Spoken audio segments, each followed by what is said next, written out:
So we have a 2002 GMC Sierra with a 6.6 Duramax, the LB7. I'm going to give away a couple of my closely guarded secrets here on diagnosing these. This one is setting a low rail pressure during power enrichment. So the first thing that you want to do, of course, check the codes. The first thing that you're going to want to do is you're going to want to grab your vacuum gauge, plug it into the system here, and it's the ones that are made for this have a long enough hose you can bungee the hood down and run this across over so you can see it when you go drive it.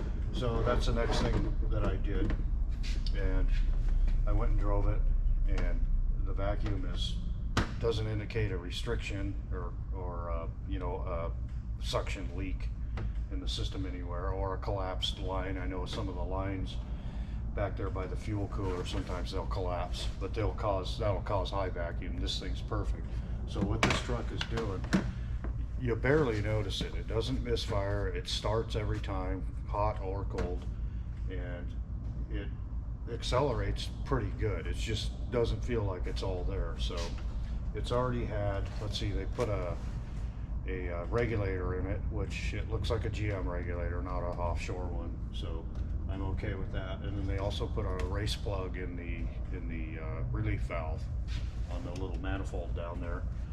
So I know that's not leaking, which on an LB7 I don't think I've ever seen one of those leak. They're pretty hard to test.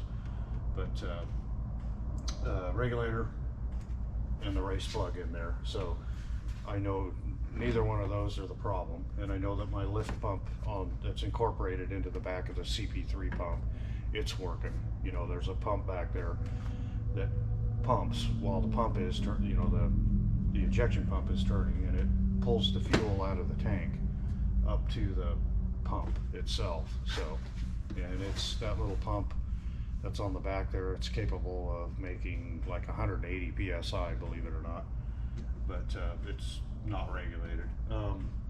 Anyway, so you know, if this had an injector return issue or something like that, it would show up in the balance rates. And I know that guys that do this all the time, you know, I do it all the time, but you know, they're gonna go, oh, you can't use balance. Yeah, yes you can, and I'm gonna tell you how to do it. This will not show balance rates with vehicle speed. So if you can put it in drive, as long as there's no vehicle speed, it will show you the balance rates. If you go drive it and you know, say you hammer the throttle and then let off, it's not going to update the balance rates until you stop. Well, that's easy, especially on a four-wheel drive truck. Just get under there and disconnect the wheel speed sensor. I usually pull an ABS relay or fuse too, because I haven't looked, but I'm not sure if it will substitute, you know, the rear wheel speed sensors for miles per hour or not. But anyway, it will if you do that, you know. Just, and what I do is I'll go drive them. This is only on the LB7, or like an Isuzu, you know, 5.2, a similar injector to these, is I'll go just hammer it, you know, give it a lot of power, and then let off the throttle. And then when it gets down to about 1,000 RPMs or a little bit below, it'll update the balancing rates. If you have a return on an injector that's popping open and dumping your rail pressure, that thing's going to be trying to add fuel, you know, because the engine's turning and it's measuring the crankshaft rotations. You know, it's going to be trying to add a lot of fuel because there's no fuel in that injector. It's all popping out the return. So that's a quick, easy way to do that. This one doesn't have that problem though. And then there's some other things that you can do too. My problem here is I can't ramp this fuel pressure up to 160 MPa. It won't go that high. It only, you know, it'll go up, you know, I can command that, but it won't go up that high. It's only going, I was seeing anywhere from 9,000 to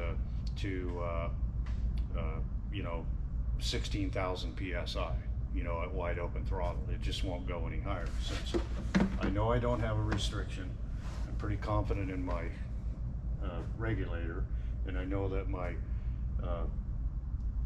you know, they have a race plug in the relief valve that's in the little manifold down there. So I know that I don't have a problem there. I know I don't have an injector leaking, you know, a return on an injector. So there's only one thing left in the system now, and that's the pump. The injection pump is just worn out. It just isn't capable of making that much pressure.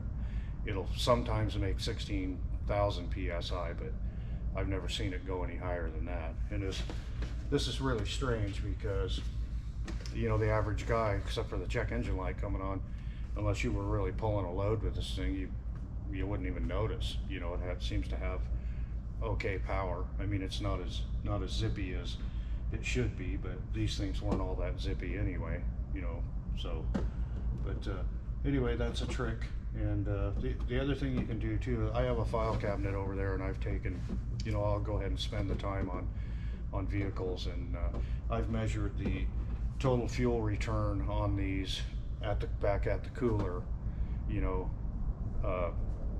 ramping the fuel pressure up to maximum in, you know, like 30 seconds, measure 30 seconds worth of it, and do a couple 3 trucks like that are, you know, stock, and you know, record that, and then you have a baseline, so that if you have one that you're suspecting you have, you know, some injectors, you know, with back leakage, you can just check it down there, and you can check your total return. Well, you know, my total return is this much on a good truck, and you know, this one's, you know, half again as much more, or, you know, double that. Then I know that I need to start pulling valve covers. And these injectors, to get at them, you have to, you know, get under the valve covers. And the other thing too is they have fuel return lines at each head, but it's a pain in the ass to check that. So, you know, the way that you get good at this and get fast at it is, you know, learn how to